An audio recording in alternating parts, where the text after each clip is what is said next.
ሰበርና እጅግ ጥብቅ የተባለ አስቸኳይ መግለጫ ተሰጠ። የመምህር ዘላለም የቀብር ሽኝት በመስቀል አደባባይ እንደሚደረግም ታውቋል። የመምህር ዘላለም ወንድሙ የአሸኛኘትና የስንብት መርሃ ግብርን አስመልክቶ የተሰጠ ጋዜጣዊ መግለጫን እንደሚከተለው እናቀርባል።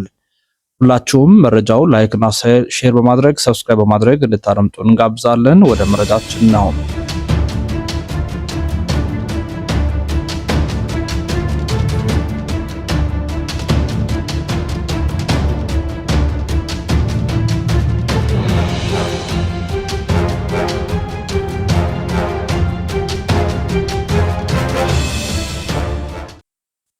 የመምህር ዘላለም ወንድሙ የአሸኛኘትና የስንብት መርሃ ግብርን አስመልክቶ የተሰጠ ጋዜጣዊ መግለጫ።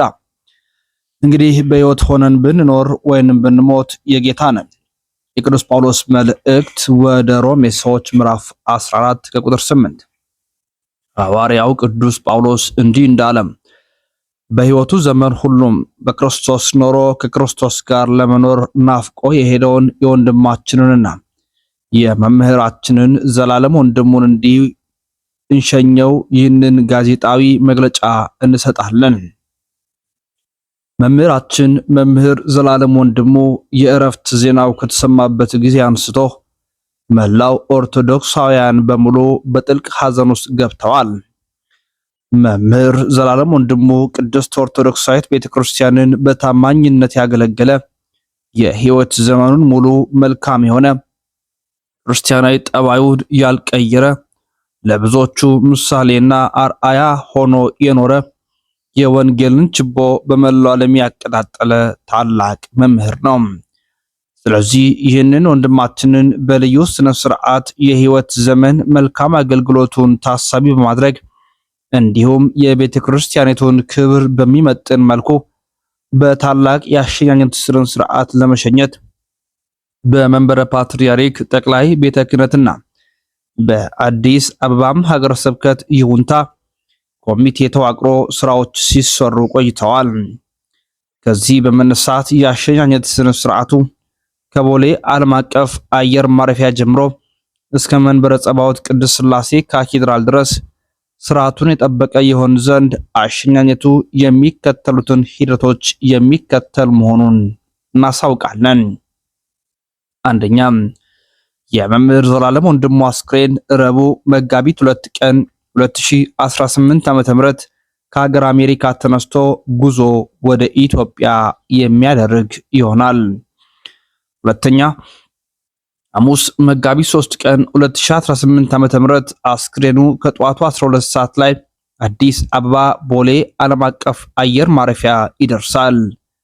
በዛም በብፁዓን አበው ሊቃነ ጳጳሳት እየተመራ የወንድማችን ወዳጅ ዘመዶች የአዲስ አበባም ሀገረ ስብከት የገዳማትና አድባራት ሊቃውንት ጥንድ ድርባቸውን ለብሰው አቀባበል የሚያደርጉለት ይሆናል።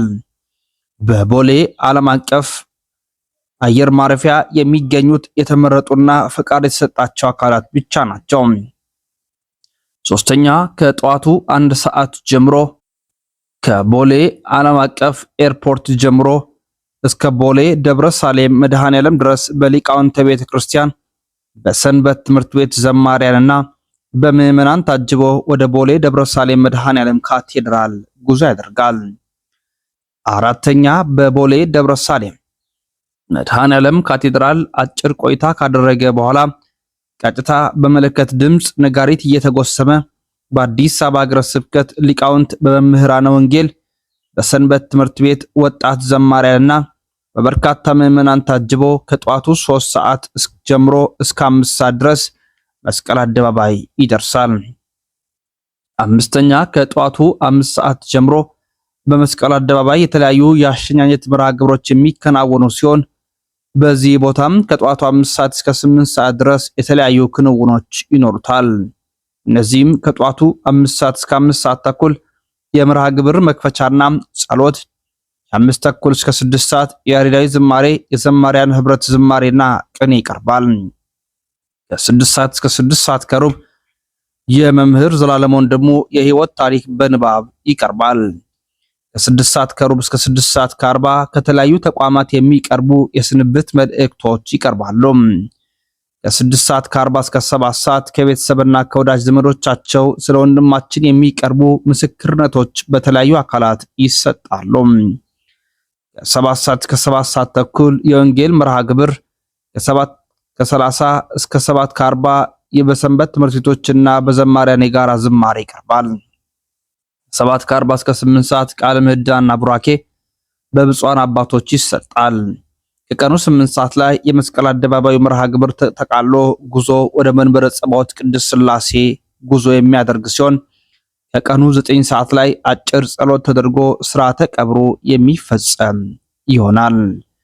የተወደዳችሁ ይህንን ጋዜጣዊ መግለጫ የምትሰሙና የምትመለከቱ ሁሉ ወንድማችንን የምንሸኘው በታላቅ መንፈሳዊ ስነ ስርዓት ከፍ አድርገን ሲሆን ያለባበስ ሁኔታችንን በተመለከተ መምህር ዘላለም ወንድሙ የዕለቱ ሰማያዊ ሙሽራ ስለሆነ ሁላችንም ነጭ ለብሰን እንሸኘዋለን።